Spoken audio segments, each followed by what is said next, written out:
लोकसभा निवडणुकीत महाराष्ट्रात भारतीय जनता पार्टीला आलेल्या अपयशानंतर आगामी विधानसभा निवडणुकीत अनेक उमेदवार बदलले जातील अशी चर्चा ऐकण्यास मिळते.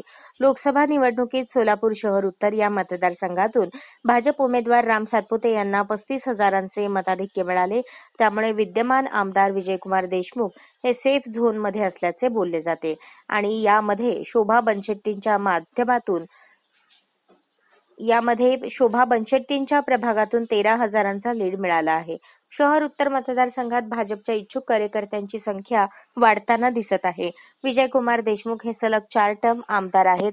जर पक्षाने गुजरात पॅटर्न महाराष्ट्रात राबवला तर निश्चित या मतदारसंघात इतर कार्यकर्त्यांना संधी मिळेल. त्यामुळे सोलापूरच्या भाजपच्या पहिल्या महापौर म्हणून ज्यांना मान मिळाला त्या शोभा बनशेट्टी या शहर उत्तर मतदारसंघातून इच्छुक असल्याची माहिती मिळत आहे. महापौर असताना केलेल्या कामांचा मोठा अनुभव त्यांच्या पाठीशी आहे. बनशेट्टी कुटुंबाला कैलासवासी बनशेट्टी आप्पांचा मोठा राजकीय वारसा लाभला आहे.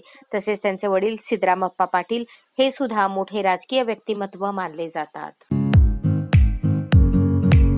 या बातमीपत्राचे प्रायोजक आहेत जय जवान जय किसान सैनिकीय स्कूल, नेहरू नगर, सोलापूर. अशाच नवनवीन अपडेटसाठी जनता राज्य न्यूज चॅनलला सबस्क्राईब करा, लाईक करा आणि शेअर करायला विसरू नका.